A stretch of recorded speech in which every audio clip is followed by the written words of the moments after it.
السلام عليكم ورحمة الله وبركاته. أصدقائي ومشاركين ومتابعين هاي القناة الياوت أكاديمي، السلام عليكم وأتمنى لكم الصحة والسلام إن شاء الله.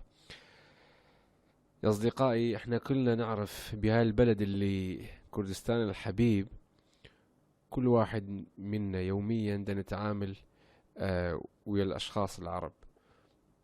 كل واحد منا يوميا نتواجه المشاكل مالتنا ويا اللغة العربية، وكلنا يوميا نحس بشعور المحتاجية للغة العربية. فعلى مود هذا كل واحد منا لازم نحاول ولازم نطور ونحسن اللغة العربية مالتنا، خصوصا اللغة العربية العراقية اللي يقولوا لها الجلفة العراقية. فهاي الكلام التحسين والتطور، أني قبل ما أتوجه عليكم أنا أريد أتوجه على نفسي. فعلى مود هذا خليني أقول لكم الرحلة مالتي ويا اللغة العربية. يا جماعة، أني قبل ما أشارك بهاي الدورة اللي دورة اللغة العربية العراقية مع الآوات أكاديمي، أني كنت ما عندي هواية مشكلة ويا الموضوع فهم اللغة العربية، لأن بصراحة أني كنت أشارك يعني أتابع الفيديوهات والبودكاستات والدروسات الشرعية باللغة العربية، وأني كنت أفتهم عليها باللغة العربية وما عندي مشكلة هواية. بس المشكلة الكبير مالتي هو المشكلة ويا الحكي. فكنت ما أقدر أحكي بكيفي، كنت ما أقدر أسوي التعبير المشاعري، التعبير على مشاعري وعلى الأشياء اللي أنا يوميا نتواجههم. فالمشكلة الكلام والحكي مالي كلش مشكلة كبيرة، وأني ما أقدر أسوي سيطرة عليها. فبعد ما أشارك بها الكورس، أنا صراحة كلش استفدت من هاي الموضوع اللي موضوع الكلام والحكي. ف ليش أنا استفدت؟ لأن يعني هاي الكورس إذا احنا نشوفها بالشكل كلي يعني عنده هواية إبداعات.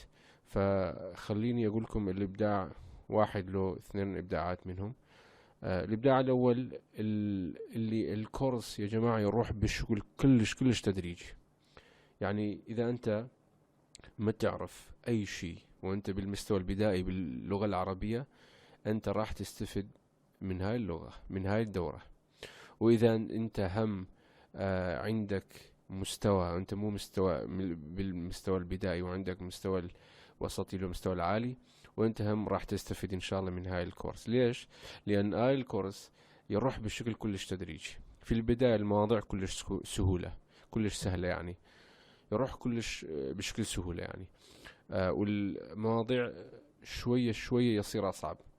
فإذا أنت ما عندك أي خلينا نقول أي مستوى باللغة العربية وأنت بالمستوى البدائي، أنت تستفيد منهم، لأن هاي الدورة يبدأ بالشكل السهل، ويروح شوية شوية إلى مرحلة أصعب. فكل واحد من جماعة اللي عندهم مستوى البدائي وعندهم مستوى الوسطي العالي راح يستفيدون من هاي الكورس إن شاء الله، لأن هو هي كلش تدريجي. والشغل الثاني لو إبداع الثاني هو موضوع العملي. هاي الدورة يا جماعة كلش عملية، يعني مو هي شيء مثل دورات اللخ يقولون لك يلا هاي شيء نظري، انت راح لازم روح يحفظها روح تحفظها وخلص. لا، هاي الدورة كلش عملي. انت يوميا عندك واجبات، ويوميا لازم انت تحكي ويا استاذك بالزوم وباللايف. يعني احنا بالكورس عندنا 4 أيام بالأسبوع عندنا زوم، وعندنا دروس لايف مع أستاذنا. من كل الدرس احنا لازم كنا لازم نحاول ونشارك ويا الأستاذ مالتنا.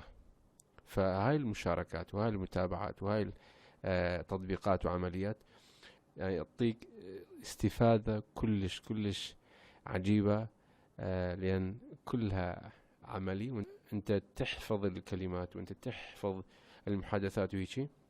بعدين انت لازم بالدرس باللايف يسوي العملي من كل واحد من هذا، ويسوي المحادثة ويا الدكتور ويا الطلاب الأخو إلى آخره. فهاي الشغلات، الواحد اللي الدورة يروح بشكل تدريجي، والثاني اللي دورة كلش عملية. هاي الشغلات كلش إبداعية وكلش راح تستفيد منهم.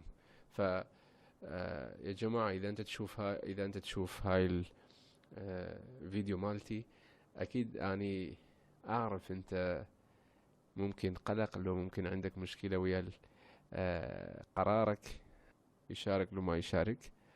بس أني أقول لك لا تفكر زيادة ولا تفكر بأي شيء رأسا. تعال و تشارك وياهم، لأن أكيد راح تستفيد منهم. احنا في البداية عندنا كلش مشكلة هواية ويا حكي. بس هاي الأسبوع الأخير مثل ما تشوفون أنتم، أني هسه أحكي باللغة العربية. وأني أريد أقول الأساتذة مالتي بهاي الدورة، الأستاذ الدكتور سنجر والست آسيا، بعدين ست هالة وست أفين هم.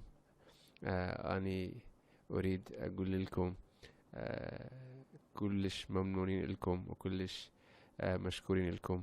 إن شاء الله دايما تكونين بالصحة والعافية والخير إن شاء الله. والسلام عليكم ورحمة الله.